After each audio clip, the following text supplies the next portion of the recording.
Class 9 chapter 1 exercise 1.4 शुरू करते। Exercise 3 हम कर चुके हैं और उसमें हमने रैशनल और इरेशनल नंबर के बारे में काफी डिस्कस किया है। ठीक है, तो जैसे कि बता चुके थे कि प्राइम नंबर्स का रूट या जो नंबर स्क्वायर रूट से बाहर ना आए वो इरेशनल होगी, जिसका decimal expansion non terminating and non recurring होगा, वो इरेशनल होगी। ठीक है, तो पहला क्वेश्चन हमें यह क्लासिफाई करना है कि कौन सा नंबर रेशनल है और कौन सा इरेशनल है। तो उसके लिए कुछ रूल्स को फॉलो करना होगा। पहला, जब कोई रेशनल और इरेशनल प्लस या माइनस किए जाते हैं तो इरेशनल ही मिलेगा। ठीक है, इसी तरह से अगर कोई रेशनल और इरेशनल को डिवाइड किया जाता है या इरेशनल और रेशनल को डिवाइड किया जाएगा तो इरेशनल ही आएगा। ठीक है, और इसी तरह से थर्ड पार्ट, जो थर्ड रूल है इसका, अगर रेशनल की मल्टीप्लाई इरेशनल में की जाए तो भी इरेशनल आएगा। तो होता है मतलब इरेशनल। ठीक है, तो इन चीजों को देखकर हमें क्लासिफाई करना है और कुछ चीजें सोल्व करने के बाद पता चलेगा कि कौन रेशनल है और कौन इरेशनल है। तो देखिए पहला क्वेश्चन, इसका फर्स्ट पार्ट देखते हैं। बताइए ये रेशनल होगा या इरेशनल होगा। नेचुरल सी बात है, ये रेशनल है ये इरेशनल है, तो यहां लिखा हुआ है रेशनल और इरेशनल का प्लस या माइनस करें तो इरेशनल मिलेगा, इसलिए ये हुआ आपका इरेशनल। क्लियर है। सेकंड पार्ट देखते हैं, ये लिखा हुआ है 3 प्लस रूट 23 माइनस रूट 23। देखिए देखने में तो ऐसा लगेगा कि इस रूल को फॉलो कर रहा है, लेकिन एक चीज ये भी ध्यान रखनी है कि उसको थोड़ा सोल्व कर देना है। जैसे कि रूट 23 से माइनस के रूट 23 कैंसिल आउट हो जाएगा तो ओवरऑल वैल्यू ये 3 बचती है, और 3 कैसा नंबर है, रेशनल। ठीक है, इसके बाद हम थर्ड पार्ट पर चलते हैं। यहां भी 2√7 है डिवाइड बाय 2√7 है। तो देखिए वैसे तो ये इरेशनल है, अगर इरेशनल डिवाइड बाय इरेशनल हो तो वो कुछ भी आ सकता है, वो रेशनल भी आ सकता है इरेशनल भी आ सकता है, डिपेंड करता है कि वो सॉल्यूशन क्या आएगा। देखिए √7 से √7 कैंसिल हो जाता है तो यहां बचता है 2/7। इसका मतलब 2 डिवाइड बाय 7 का क्या मतलब है, ये एक रेशनल नंबर है, हम पढ़ चुके होंगे। अब 1/√2 क्या होगा, यहां ये डेफिनेशन देखिए, इरेशनल डिवाइड बाय रेशनल हो या रैशनल डिवाइड बाय इरेशनल हो तो वो इरेशनल होगा। इसका मतलब ये रेशनल है ये इरेशनल है, तो टोटल जो वैल्यू होगी वो इरेशनल होगी। ठीक है, क्योंकि सोल्व हो नहीं सकता, रूट खत्म हो नहीं सकता इसमें से। अब इसकी बात करते हैं, तो देखिए ये रेशनल है और मल्टीप्लाई हो रही है पाई में। पाई कैसा नंबर था हमारे पास, पाई था इरेशनल। तो जब रेशनल की इरेशनल में मल्टीप्लाई होगी तो ये नंबर होगा हमारा इरेशनल। यहां दिखा रखा है, रेशनल की जब इरेशनल में मल्टीप्लाई होगी तो हमें इरेशनल नंबर मिलता है, इसलिए ये हुआ इरेशनल। क्लियर है फर्स्ट क्वेश्चन। इसके बाद चलते हैं सेकंड क्वेश्चन। देखिए क्वेश्चन नंबर 2 है, simplify each of the following expressions. इनको हमें सोल्व करना है। क्वेश्चन नंबर 2 में 4 पार्ट दिए गए हैं। ठीक है, देखते हैं स्टेप बाय स्टेप एक एक को। अब देखिए यहाँ क्या करना है, 3 प्लस रूट 3 की मल्टीप्लाई करनी है 2 प्लस रूट 2 में। पहले हम थोड़ा फंडामेंटल चीजें सीख लेते हैं, जैसे कि अगर हम रेशनल नंबर की मल्टीप्लाई करेंगे इरेशनल में तो देखिए क्या आएगा, 3√2, यानी 3 की √2 में मल्टीप्लाई करते हैं तो 3√2 आएगा, ना कि 6 हो जाएगा या √6 हो जाएगा। ठीक है, ऐसा नहीं करना है। ठीक है, अगर √2 इंटू √3, अगर दोनों ही डिजिट इरेशनल है तो, और मतलब रूट में है तो एक ही रूट में हम उनको लिख देंगे मल्टीप्लाई करने के बाद, 3 2 6। क्लियर है। तो अगर रैशनल और इरेशनल की मल्टीप्लाई करते पहले रैशनल लिखा जाएगा फिर इरेशनल, ऐसा का ऐसे ही लिखा जाएगा, हम मल्टीप्लाई का साइन हटा सकते हैं। इसके बाद वो तो आपको मालूम ही होगा, अगर रैशनल की रैशनल में मल्टीप्लाई करें तो सिंपल हो जाती है उसकी मल्टीप्लाई। एक चीज ये देखनी है कि अगर हम सेम रूट की सेम रूट में मल्टीप्लाई करें, लाइक √2 की √2 में अगर हम मल्टीप्लाई करते हैं तो इस रूल के अकॉर्डिंग एक ही रूट के अंदर मल्टीप्लाई हो जाएगी दोनों डिजिट की, 2 2 4। ठीक है, लेकिन √4 क्या हो जाता है, 2। ये तो आपको मालूम है कि स्क्वायर रूट ऑफ 4 इज 2। नहीं तो ऐसा कर सकते हैं, जैसे √4 का भाई 2 × 2 हो गया तो इसके पेयर बनाते हैं। यहाँ पर एक पेयर बन रहा है 2 का, तो वो बाहर आ जाता है रूट से, अंदर कुछ नहीं बचता, तो इसका square root of 4 is equal to 2। तो ये कुछ फंडामेंटल चीजें आपको ध्यान रखनी है। अब हम क्वेश्चन नंबर 2 के फर्स्ट पार्ट पर चलते हैं। ठीक है, देखिए फर्स्ट पार्ट में क्या करना है, स्टेप बाय स्टेप इसकी इसमें मल्टीप्लाई करनी है, इसकी इसमें मल्टीप्लाई करनी है।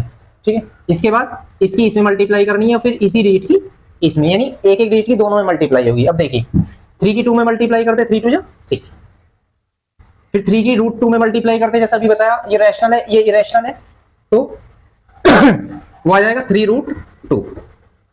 क्लियर है। फिर √3 की 2 में मल्टीप्लाई करते तो देखिए चाहे वो रैशनल बाद में हो, शुरू में लिख देंगे 2√3, 2√3, फिर √2 की √3 में मल्टीप्लाई करते हैं तो √6। क्लियर है, ये हमारा इसका आंसर होगा। ठीक है, अब देखिए लाइक टर्मों का भी ध्यान रखना है, जैसे कि लाइक टर्म का मतलब अगर ये रैशनल है और अगर और भी रैशनल होती तो वो ऐड हो जाती या सब्ट्रैक्ट हो जाती है according to their sign.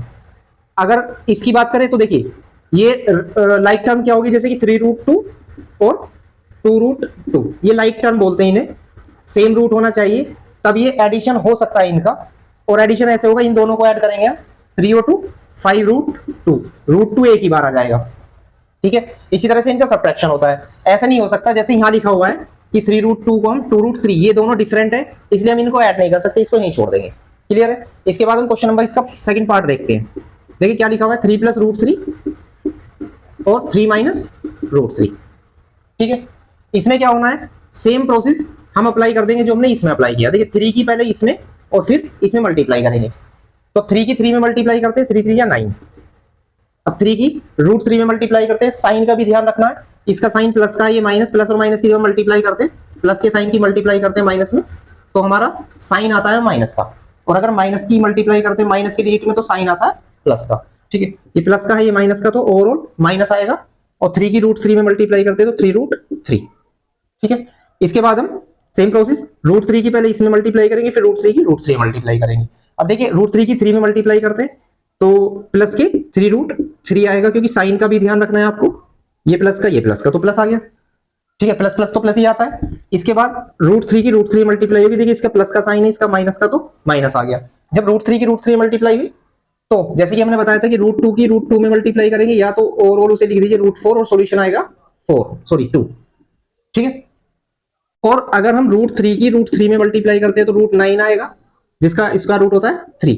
Short trick ये है इसका, या मतलब ये करना है आपको, जब सेम रूट की सेम रूट में मल्टीप्लाई हो रही है तो आपको आंसर वही डिजिट लिख देनी है। ठीक है, देखिए क्या होता है, √3 का हम स्क्वायर लिख सकते हैं, इसे √3 × √3 का मतलब √3 का स्क्वायर भी हो जाता है, स्क्वायर से रूट कैंसिल हो जाता है, दैट इज 3, तब भी वही आंसर आएगा। कहने का मतलब ये है कि जब हम √3 की √3 मल्टीप्लाई कर रहे हैं, या तो √9 लिख दीजिए, √9 का सॉल्यूशन कर दीजिए, 3 आएगा, या डायरेक्टली हम 3 लिख सकते हैं। क्लियर है, अब यहाँ वही प्रोसेस होगा, जैसे देखिए लाइक टर्म, ये 9 है, रैशनल है, ये भी रैशनल है, प्लस और माइनस है तो माइनस हो जाएगा, कितना आएगा 6। क्लियर, अब देखिए लाइक टर्म है क्योंकि √3 सेम है, लेकिन ये प्लस और माइनस होने की वजह से कैंसिल हो गई, तो हमारा आंसर 6 हो गया। ठीक है, इस क्वेश्चन को करने का एक मेथड और है, जब ये डिजिट सेम हो, जैसे कि 3 + √3 और 3 - √3, यहाँ प्लस हो या माइनस हो। ठीक है, तो एक फॉर्मूला अप्लाई कर सकते हैं, a + b a - b is equal to होता है a² - b²। ठीक है, आपको मालूम ही होगा, यानी जब डिजिट सेम हो, एक बार प्लस में और वही डिजिट माइनस में आ रही हो और मल्टीप्लाई हो रही हो, तो पहली डिजिट का स्क्वायर करिए माइनस दूसरी डिजिट का स्क्वायर कर दीजिए। जैसे कि यहाँ देखते हैं, देखिए ये पहली डिजिट यहाँ सेम है 3 है, तो हम इसके अकॉर्डिंग 3 + √3 यहाँ लिख लेते हैं, इस फॉर्म में है ये 3 - √3, तो इसका सॉल्यूशन क्या होगा, देखिए पहली डिजिट का स्क्वायर माइनस दूसरी डिजिट का स्क्वायर कर देते हैं। बस साइन का और फॉर्मूले का ध्यान रखना है, प्लस और माइनस और मल्टीप्लाई हो, सेम डिजिट हो। तो देखिए 3 का स्क्वायर क्या होता है 9, और जैसे कि √3 का स्क्वायर क्या होता है, ये कैंसिल हो जाएगा, रूट से स्क्वायर कैंसिल हो जाता है, तो भी आंसर आपका सेम ही आएगा, यहाँ देख सकते हैं। क्लियर है, ठीक है, इसके बाद हम क्वेश्चन नंबर 2 के थर्ड पार्ट पर चलते हैं।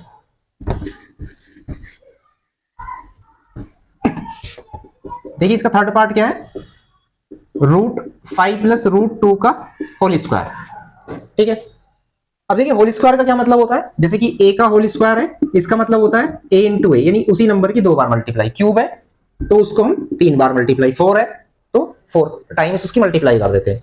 सेम प्रोसेस यहां चलेगा। देखिए ये जो एक डिजिट है इसका स्क्वायर हो रहा है, होल स्क्वायर, तो हम इसे √5 + √2 × √5 + √2 लिख सकते हैं, 2 बार मल्टीप्लाई में लिख दिया। अब इसमें फर्स्ट वाला प्रोसेस चला सकते हैं, देखिए इसकी इसमें फिर इसकी इसमें मल्टीप्लाई करेंगे, √5 की √5 में मल्टीप्लाई करेंगे तो क्या आएगा, या तो √25 लिख दीजिए जिसकी सॉल्यूशन। ठीक है, चलो हम लिख देते हैं, √5 की √5 में मल्टीप्लाई √25 प्लस, ठीक है, अब √5 की √2 में मल्टीप्लाई करेंगे क्योंकि दोनों ही रूट में है, तो √10 आ जाता है, 5 × 10, एक ही रूट के अंदर। ठीक है, मल्टीप्लाई हो जाती है, प्लस अब इस √2 की इसमें मल्टीप्लाई करनी है, फिर √2 की √2 में मल्टीप्लाई करनी है, तो √2 की √5 में मल्टीप्लाई करेंगे, √10 आ गया। ठीक है, और √2 की √2 में मल्टीप्लाई करेंगे तो √4 आ गया। भाई या तो √2 का स्क्वायर लिख दीजिए या √4 लिख दीजिए, या डायरेक्टली √2 की √2 में मल्टीप्लाई करके 2 ही आएगा सॉल्यूशन, यहाँ देख सकते हैं। तो √25 कितना होता है, स्क्वायर रूट ऑफ 25 5। क्लियर है? अब देखिए लाइक टर्म है √10 प्लस √10, जैसे कि हमने बताया था 2√5 प्लस 3√5 क्या हो जाएगा 3 और 2 5√5।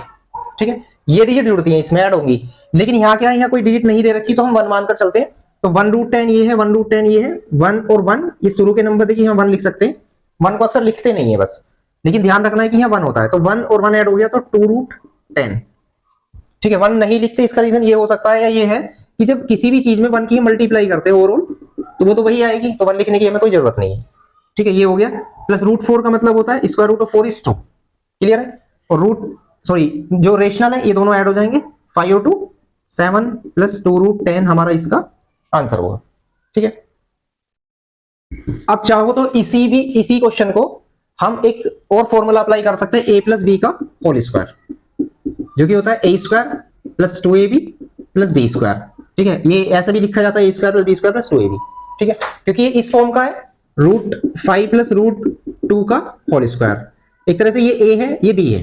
ठीक है, तो इसके अकॉर्डिंग फॉर्मूले के अकॉर्डिंग इसका एक्सपेंशन कर देते हैं। देखिए a की जगह रखना है हमें √5, b की जगह रखना है √2, तो a की जगह √5 उसका square plus 2 according to the formula, 2ab का मतलब है 2 into into b, 2 into √5 into √2। भाई a की जगह √5 b की जगह √2 प्लस b का स्क्वायर का मतलब है √2 का स्क्वायर। ठीक है, अब देखिए √5 का स्क्वायर क्या होता है, स्क्वायर से रूट कैंसिल 5 प्लस इनकी मल्टीप्लाई करेंगे तो ये रैशनल और इन दोनों की मल्टीप्लाई हो जाती है 2√10, 5 2 10 और √2 का स्क्वायर होता है 2, स्क्वायर से रूट कैंसिल हो गया, रैशनल दोनों ऐड हो जाएंगी, 5 और 2 7 प्लस 2√10। देख सकते हैं आंसर दोनों ही मेथड से सेम आएगा। ठीक है, इसके बाद जो फोर्थ पार्ट है वो अपने आप करना है अकॉर्डिंग टू द इसका जो सेकंड पार्ट आप देख सकते हैं, इसे हमने 2 मेथड से कराया था, उन्हीं 2 मेथडों का यूज करके किसी भी एक का यूज करके आप चाहे तो कर सकते हैं, या तो स्टेप बाय स्टेप मल्टीप्लाई कर सकते हैं, फॉर्मूला अप्लाई कर सकते हैं जो हमने लिखवाया था a plus b a minus b. ये मैटर नहीं है प्लस पहले दे रखा है या बाद में दे रखा है। ठीक है, फॉर्मूला वही अप्लाई हो जाएगा। ठीक है, देखते हैं question number next. Question number 3 करते हैं। क्या कह रहा है, recall pi is defined as the ratio of circumference say d of a circle to its diameter say d. यानी जो पाई होता है वो किसी सर्कल का जो सर्कमफ्रेंस है ये, ठीक है, और इट्स डायमीटर, जो डायमीटर है आप जानते हो डायमीटर एनी लाइन जो passes through the centre of a circle, any line passing through the centre of a circle is diameter. तो देखिए पाई को क्या डिनोट कर रहा है, pi is c upon d, circumference की लेंथ और डायमीटर की लेंथ के इक्वल है। ठीक है, अब देखिए पाई हमने पढ़ा है कि पाई एक इरेशनल नंबर है, जबकि सी अपॉन डी का मतलब हो गया, आपने पढ़ा होगा रैशनल की डेफिनेशन कि जिस नंबर को पी बाई क्यू की फॉर्म में लिखा जा सके वो रैशनल है। तो सी अपॉन डी ऐसा लगता है कि सी अपॉन डी का मतलब ये रैशनल नंबर हो गया, यानी एक इरेशनल रैशनल की इक्वल हो गया।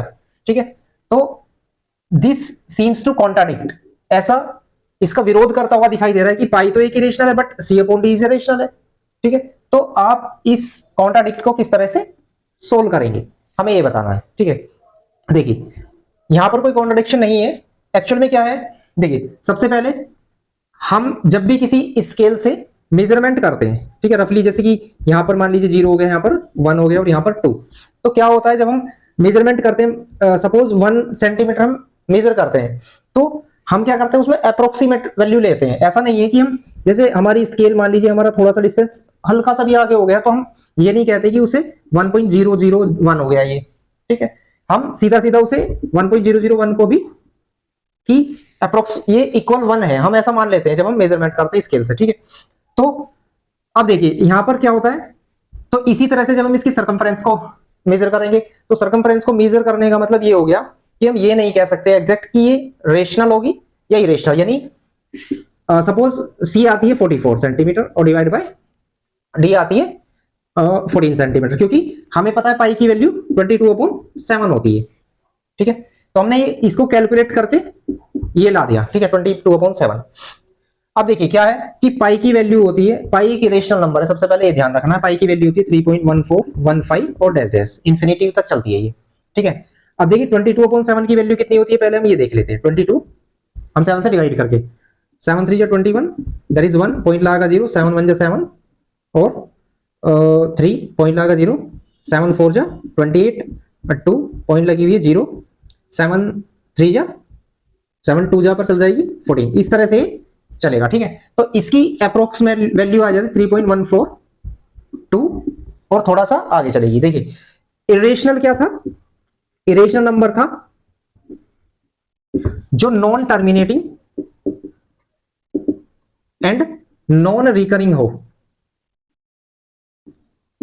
ठीक है, मतलब जो पाई है वो तो होता है नॉन टर्मिनेटिंग नॉन रिकरिंग, एक तो एंड नहीं होने का इसका कभी भी, और नंबर मिलियंस डिजिट तक रिपीट होती चली जाएंगी, मिलियंस डिजिट तक भी रिपीट नहीं होंगी, नॉन रिकरिंग होगा।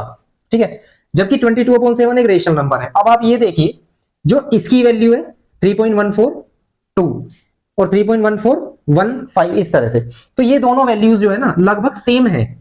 ठीक है, इसलिए हम अपने क्वेश्चनों को इजी बनाने के लिए क्या कर लेते हैं, पाई की वैल्यू इज इक्वल टू 22/7 के इक्वल मान लेते हैं। ठीक है, ये बताइए समझ में, तो यहां पर कोई कॉन्ट्राडिक्शन नहीं है। हमें इस क्वेश्चन में क्या करना है, देखिए देयर, ये लिख देना है there is no contradiction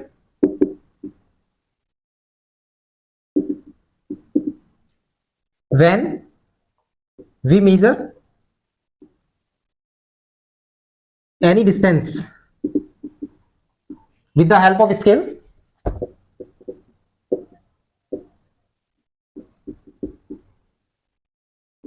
we use approx, है ना, अप्रोक्सीमेट वैल्यू।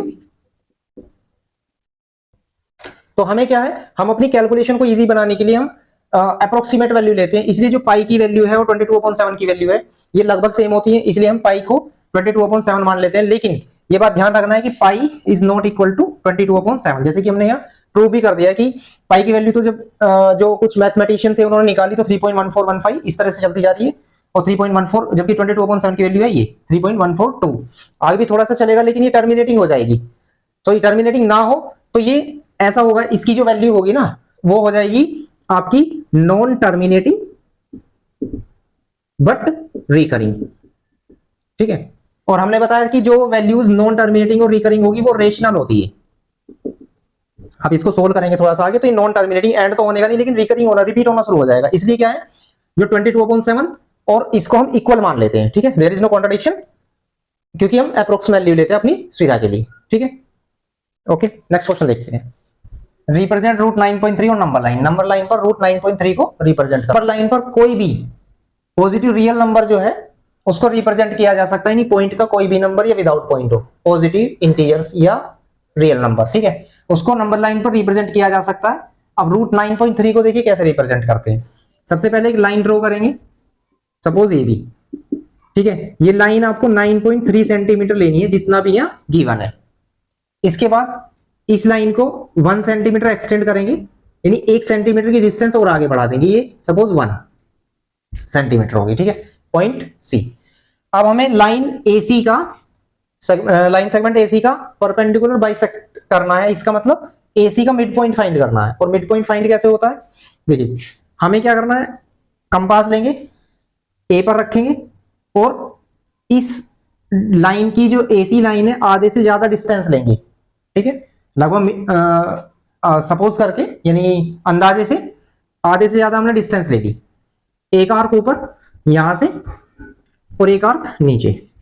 ठीक है, उसी डिस्टेंस से पॉइंट सी पर रखेंगे, इस आर्क को कट कर देंगे, कंपास यहां पर रखेंगे, कट ऊपर, और एक इस आर्क को हम काट देंगे। ठीक है, इंटरसेक्ट कर देंगे दोनों को। अब देखिए स्केल रखते हुए यहां पर और यहां पर स्ट्रेट और एक लाइन ड्रॉ कर देंगे, तो ये लाइन जो AC को कट करेगी यही इसका मिड पॉइंट होगा, सपोज D, ये इसका मिड पॉइंट हो गया जो हमें फाइंड करना था। इसके बाद कंपास D पर रखेंगे और A तक की डिस्टेंस लेकर एक सेमी सर्कल बना देंगे। ठीक है, जो कि C पर मिलेगा। D पॉइंट से A तक की डिस्टेंस भी ले सकते हैं, D पॉइंट से C तक की डिस्टेंस भी ले सकते हैं, क्योंकि दोनों इक्वल है। ठीक है, इसके बाद हमें करना क्या है, पॉइंट B पर कंपास रखेंगे और एक परपेंडिकुलर डालना है यहां पर। ठीक है, वो प्रोटेक्टर की हेल्प से भी किया जा सकता है या कंपास से। देखिए कंपास से कैसे होगा, कंपास यहां रखेंगे, एक आर्क लगा देंगे इस तरह से ऐसे घुमाकर। ठीक है, जिस डिस्टेंस से हमने ये आर्क लगाया, फिर कंपास यहां रखेंगे, इसे एक आर्क यहां, फिर कंपास यहां रखेंगे, एक आर्क यहां, उसी डिस्टेंस से जो हमने कंपास में सेट किए, फिर आर्क हम यहां से एक आर्क ऊपर लगा देंगे और फिर यहां रखकर एक आर्क यहां लगा देंगे, ठीक है। इस तरह से कट हो जाएगा। स्केल यहां और यहां रखते हुए हम सीधा परपेंडिकुलर इसका डाल देंगे, ठीक है। ये हमारा 90 डिग्री का एंगल हो जाता है। इस तरह से कंस्ट्रक्शन होती है जिसे हम परपेंडिकुलर भी बोलते हैं, ठीक है। क्लियर है। अब सपोज कीजिए ये ई है, तो जो बी डिस्टेंस हुई वही आपकी √9.3 है। क्लियर है। अब हमें नंबर लाइन पर ड्रॉ करना था। अब देखिए जो नंबर लाइन है आप इसको एज्यूम कर सकते हैं, जो पॉइंट बी होगा वो आपका 0 होगा, जैसे आपने नंबर लाइन देखी होगी 0 1 2, ठीक है। इस तरह से हम, ये नंबर लाइन यहां से स्टार्ट होती है बी पॉइंट से, ये पॉइंट 1 हो गया, ठीक है। इसको आगे एक्सटेंड करेंगे, मान लीजिए 2 है, मान लीजिए 3 है, आगे 4 डैश, ठीक है। अब हमें करना क्या है, पॉइंट बी पर कंपास रखेंगे और बी से ई तक की डिस्टेंस लेंगे और एक आर्क लगाएंगे। देखिए यहां इस तरह से, ठीक है। ये आर्क जहां इस लाइन को इंटरसेक्ट करता है, कट करता है, यही पॉइंट जो है हमारा √9.3 होगा, ठीक है। हमें कैसे पता चलेगा कि ये कहां आएगा लगभग, देखिए इसकी अप्रोक्सीमेट वैल्यू 3 पॉइंट समथिंग होती है, तो इसका मतलब ये 3 से थोड़ा सा आगे आएगा। जैसे आप सपोज कर सकते हैं हमने √2 को रिप्रेजेंट किया था तो 1.41 उसकी अप्रोक्सीमेट वैल्यू होती है, तो √2 का जब रिप्रेजेंटेशन करेंगे तो वो 1 से थोड़ा सा आगे आएगा। क्लियर है। इसी तरह से हम किसी भी नंबर को रिप्रेजेंट कर सकते हैं नंबर लाइन पर, ठीक है। मोस्ट इंपॉर्टेंट क्वेश्चन है, rationalise the denominator of the followings. यहां जो फोर्थ पार्ट है सबका डिनोमिनेटर का रेशनलाइज करना। देखिए रेशनलाइज का मतलब है कि जो डिनोमिनेटर है उसमें से रूट खत्म कर देना है, ठीक है। और रूट खत्म करने के लिए देखिए फर्स्ट पार्ट लेते हैं, कैसे करेंगे। अगर नीचे सिंगल ही डिजिट है रूट में तो उसी से ऊपर और नीचे यानी न्यूमरेटर में और डिनोमिनेटर में मल्टीप्लाई करते हैं। लाइक इसमें हम √7 से ऊपर और नीचे मल्टीप्लाई कर देंगे, ठीक है। तो √7 यहाँ जो भी डिजिट है उसकी इसमें मल्टीप्लाई हो जाएगी। 1 है तो 1 की तो किसी भी मल्टीप्लाई होगी वही आएगा। अगर सपोज 2 होता तो 2√7 आ जाता। अब √7 की √7 में मल्टीप्लाई करेंगे तो 7 आ जाएगा, जैसे कि हम बता चुके हैं। जैसे कि √7 into √7 that is 7, √2 into √2 that is 2, ठीक है। क्लियर है। तो क्या करना है, जो सिंगल डिजिट है उसी से ऊपर नीचे मल्टीप्लाई कर देनी है आपको। इसके बाद सेकंड पार्ट देखते हैं, 1/√7 माइनस √6। अब देखिए यहाँ सिंगल डिजिट नहीं है, यहाँ 2 डिजिट है, ठीक है। तो जब 2 डिजिट आई तो डिनोमिनेटर का स्लाइस देखिए कैसे होगा। जो भी साइन नीचे दिया है डिजिट पूरी लेनी है, जो साइन नीचे दिया है उसको उल्टा कर देना है। अगर माइनस दिया है तो प्लस, प्लस दिया है तो माइनस, और उससे मल्टीप्लाई करनी है। सपोज ये √7 तो हमें क्या करना है, प्लस √6 से ऊपर नीचे मल्टीप्लाई कर देनी है, ठीक है। अब इसकी जब 1 में मल्टीप्लाई होगी, सपोज कीजिए भाई 1 में मल्टीप्लाई हुई किसी भी नंबर की तो वही डिजिट आ जाती है, तो ये ऊपर तो ये आ जाता है। अब नीचे इनकी आपस में मल्टीप्लाई करनी है। अब जैसे हमने क्वेश्चन नंबर 1 में किया था तो ऐसे कर लीजिए, या फिर फॉर्मूला भी अप्लाई कर सकते हैं। फॉर्मूला ही बताया था a प्लस बी और a minus b that is a² minus b², यानी फर्स्ट डिजिट का स्क्वायर माइनस सेकंड डिजिट का स्क्वायर। ये तभी चलेगा जब 2 डिजिट सेम प्लस में और माइनस में, जैसे कि यहाँ देख सकते हैं, और मल्टीप्लाई हो रही हो। तो ये है तो हम क्या कर सकते हैं, फर्स्ट डिजिट का स्क्वायर माइनस सेकंड डिजिट का स्क्वायर। तो हमें पता ही है कि स्क्वायर से रूट कैंसिल हो जाता है, तो यहाँ 7 बचता है, यहाँ 6 बचता है। तो 7 में से 6 माइनस हुए 1। अब देखिए किसी का डिनोमिनेटर अगर 1 है तो इसका मतलब वही डिजिट आ जाएगी √7 प्लस √6, दैट इज आंसर, ठीक है। अब देखिए इसी तरह थर्ड पार्ट होगा बिल्कुल सेम जिस तरह से ये हुआ है। यहां पर हमें साइन चेंज कर देना, √5 माइनस √2 से ऊपर नीचे मल्टीप्लाई कर देनी है, ठीक है। और जो इन दोनों का डिफरेंस आएगा वो 3 नीचे आएगा। क्लियर है। इसके बाद हम एक पार्ट तो थर्ड खुद करना है, 4 देख लेते हैं। 1/√7 माइनस 2, ठीक है। यहां भी 2 पार्ट है, करना कुछ नहीं है, हमें √7 साइन चेंज कर देना है और √2 2, ठीक है। साइन चेंज करने के बाद ऊपर नीचे मल्टीप्लाई कर देंगे। इसमें इसकी मल्टीप्लाई करेंगे, सेम आ जाएगा √7 प्लस 2 डिवाइड बाय, यहां पर यही फॉर्मूला हम फिर से अप्लाई कर देंगे, a² माइनस b², यानी a plus b a minus b, a² first digit का स्क्वायर माइनस सेकंड डिजिट का स्क्वायर। तो √7 प्लस 2 ऊपर तो ऐसी, न्यूमरेटर ऐसी, डिनोमिनेटर में इससे कैंसिल हो जाएगा 7, 2 का स्क्वायर 4। क्लियर है। अब देखिए √7 प्लस 2 डिवाइड बाय 7 में से 4 माइनस होंगे तो 3, तो ये हमारा आंसर होगा। देखिए डिनोमिनेटर का रेशनलाइज हो चुका है, नीचे से डिनोमिनेटर में से रूट खत्म हो चुका है, ठीक है। होप आपको ये एक्सरसाइज समझ में आ गई होगी। अच्छे से जितना प्रैक्टिस करेंगे और उतनी ही समझ में आएगी। ठीक है, मिलते फिर नेक्स्ट वीडियो में।